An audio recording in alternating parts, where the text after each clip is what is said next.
Alright, in this video we're going to show you how to do some of the common repairs to the anti-siphon mechanism on this anti-siphon valve. Before we get started, let's just make a note about the fact that we make various different types of anti-siphon valves. Besides this one here, we also make a jar top anti-siphon valve, and this video that we're doing today does not apply to this valve I have in my hand right now. This uses different internal parts, and we'll be making videos for this particular anti-siphon valve at another time. But what we're doing today applies only to this valve. You can tell that this is the valve that you have because it will have this flow control mechanism at the top, and then it also has the screws that are around the valve rather than being something that's a screw top. So that's how we're going to do that. Let's get started. To remove this anti-siphon section, we've already got ours removed, but when you remove yours, you're probably going to need a wrench, either a pipe wrench or a strap wrench of some kind. These are sealed very tightly. Most people cannot remove them by hand. And one thing you may want to also do is just wrap maybe a rag around there so that the teeth of the wrench don't chew this up if that matters to you. But anyway, we'll get this off, and there's a few parts that can be replaced in here.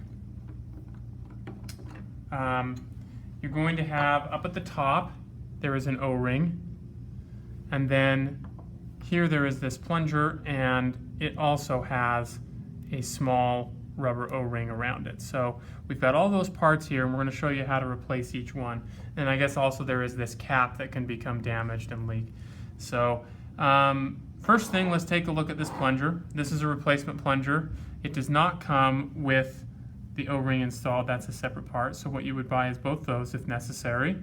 And the O-ring just sort of fastens over there, and it fits into the grooves that are on that piece, and then you just set it right in there.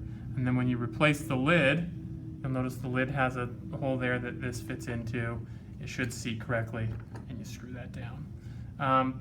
For that O-ring that's up at the top there, you would need to remove that. If it's damaged, you'll probably get some leaking from here, so you'll want to just remove that using a flathead screwdriver or something, and then you get the new one, and it just seats right in there.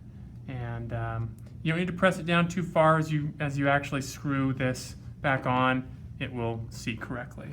And then finally the lid, obviously you would just take off the damaged lid and replace the new one. Make sure you screw it down tight. Maybe get that wrench and give it just a nice pull, so make sure that it's on there fastened well, and then give it a test. Any leaks that were there before should have stopped. If not, there could be some other damage that needs to be taken place, and you'll want to contact us, give us a call. But that's how you fix any of the anti-siphon internals. They just take a moment. If you have any more questions about this video, please hit us up in the comments below, and we would be happy to help. Thanks.